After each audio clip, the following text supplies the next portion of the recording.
Awesome. Okay, glad to be here, and yeah, thanks for the introduction.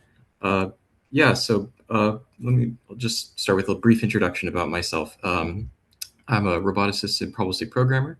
I'm a graduate student at the Comma Lab at Purdue University, and I've worked previously at the Probabilistic Computing Project at MIT, and my research really focuses on closing the gap between probabilistic programming and real-world robotics. So I want to start with giving a little bit of the epistemic texture of what probabilistic programming uh, is, or like, and why it's like why we care about it, at least in robotics. So in robotics, almost any real system, we have a degree of uncertainty in our beliefs about that system or about physical systems, and really we should represent that uncertainty explicitly. Ideally, as a probability distribution over states, causes, and predictions about the world, and not just a single guess. But in order to do that, we have to have some way to ground symbolic representations of probabilistic uncertainty. And probabilistic programs are executable expressions of uncertainty, so they give us a tool to do that. When you run them forward, they sample plausible hypotheses about the world, and when you condition on evidence, they give you tools to be able to find explanations for what caused us to that evidence, essentially. So from a Bayesian perspective, probabilistic programs really give us tools for simulating possible worlds, generating plausible hypotheses to explain our observations, updating our beliefs in light of new evidence, and regenerating blocks of random variables. So introducing modular probabilistic programming language, which is a take on a Rust native probabilistic programming declared through this trait called genfun. So genfun really reflects the generative function interface, which was, again, developed out of the probabilistic computing project at MIT. And it reflects the sort of core handful of operations that I mentioned in the motivation slide. That is, it gives us the ability to simulate, generate, update, and regenerate random variables in a structured probabilistic generative functions. In particular, these methods all share something in common, which is they all have a trace. So functions that implement genfun have a trace. And what is a trace? A trace is just a representation of the probabilistic execution context of a generative function. That is, it captures the graph of the full execution of, or at least the probabilistic parts of the generative function. That is, it captures the arguments, any data, which are like the random choices made within the generative function, return value, and probabilities associated with those traces. And so often this data is stored in the format of a digital prefix tree, which has string valued addresses that identify random variables within the execution context of the generative function. So what does a generative function look like? Well, we can see here, I want to draw your attention first to the macro, which is the dyngen macro, which says, take this mostly normal Rust-looking function and turn it into a dynamic generative function with effectful hand semantics that allows for random sampling within the body of the generative model. And that's the %= that you see. What that does is it samples a random variable at an address with the associated base distribution. So in this case, A and B are both random variables distributed according to a normal distribution. They're sampled at runtime when you simulate the function, and they can also be conditioned. So on the right, what you can see is a visual representation of the skeleton of the trace corresponding to this generative function. We have the random variables A and B, which define the slope and intercept of a line, and we have a set of noisy observations Y centered around that line.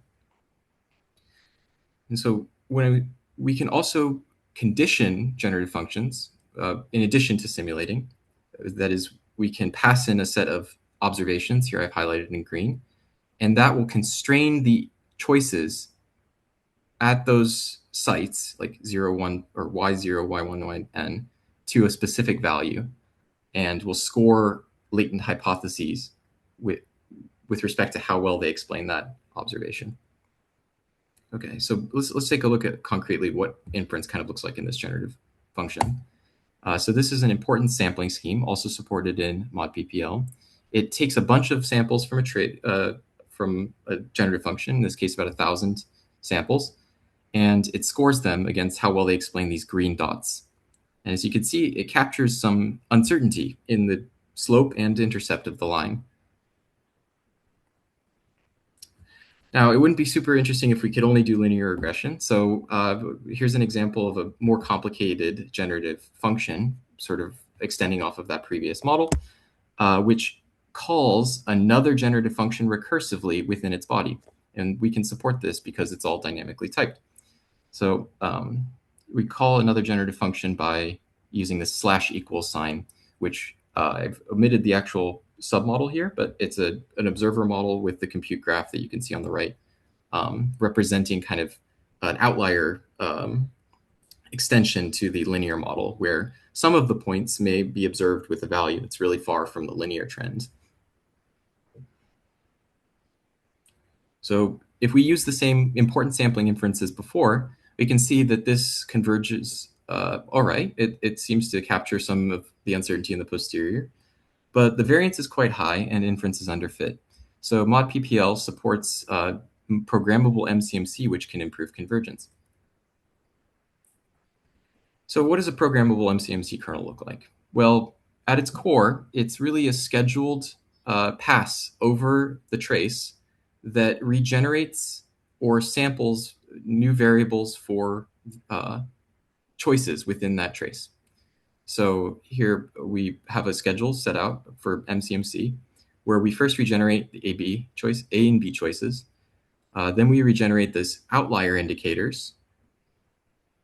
Then we regenerate the probability of it being an outlier.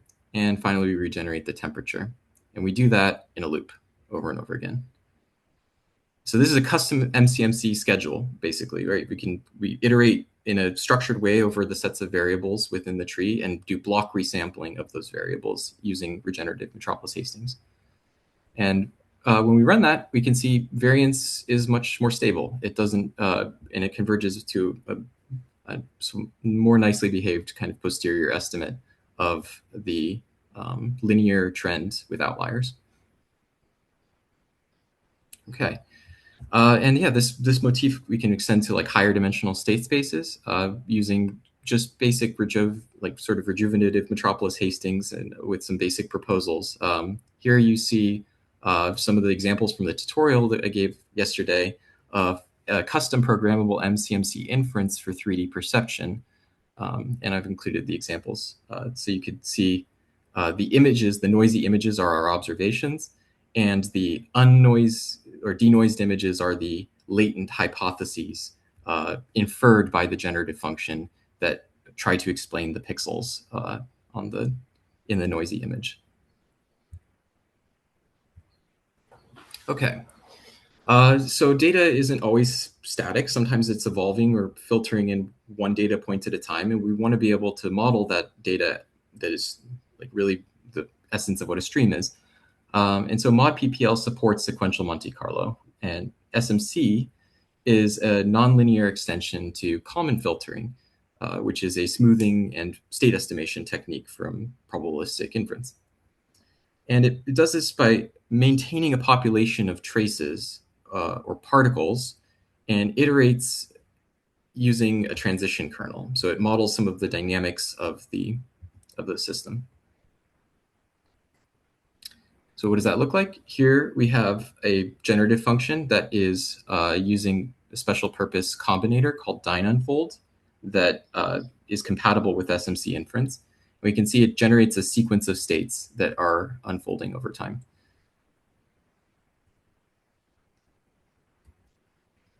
And we can perform SMC inference using this kind of generative function as well.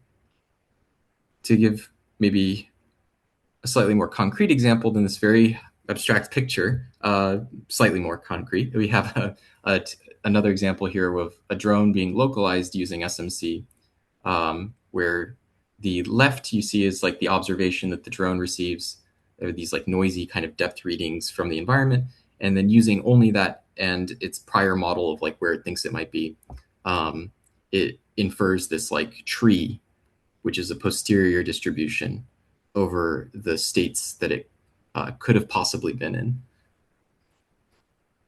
given those observations. Yeah. So some upfront limitations about this dynamic approach to probabilistic modeling. The primary blocker that kind of introduces problems is in order to get dynamic typing, we have to do this type erasure, where we propagate a pointer at every address in the dyne tree, erasing the type as soon as the value is inserted. And this is kind of an unfortunate consequence because we lose out on a lot of optimization and also compile time checks that would potentially catch bugs or errors before runtime. Similarly, it's non-differentiable, partly because of the same reason of doing type erasure. Differentiation requires tracing discrete and continuous types really carefully, especially in control flow, which is sort of the most thorniest part of like developing these kinds of IRs. Finally, we have a heavy use of clone, which could likely be optimized, but might lead to API changes, which would be undesirable for end users. So yeah, this is kind of just a little bit of a forward-looking slide. It's not a guarantee. This is a probabilistic roadmap of what kinds of things would be necessary. And I think it roughly goes in order, which is we want to, and really all of these kind of point at like similar issues, which are challenges that I think the entire Rust ecosystem is like thinking about at once right now, which is around the story of, how do we do like really fast, efficient numerical computing for tensors that doesn't like rely on this like sort of dynamic type erasure. So having some vectorizable IR would be really great for being able to do optimization of numerical code in general, of which probabilistic programming is one type. Similarly, we'd like to be able to support composition with autodiff. Autodiff is central to variational inference and also to other kinds of inference procedures like Hamiltonian Monte Carlo, which we just cannot support because our compute graph is not differentiable. So kind of maybe thought in this direction is if we could develop an IR in MLIR, it might enable new abstractions that we could use to bridge some of the gaps in the existing dynamic language. And ultimately, I think the target for that, the kind of unifying target for maybe these different pieces is a new abstraction for MCMC, which is called involutive MCMC, which abstracts over some of the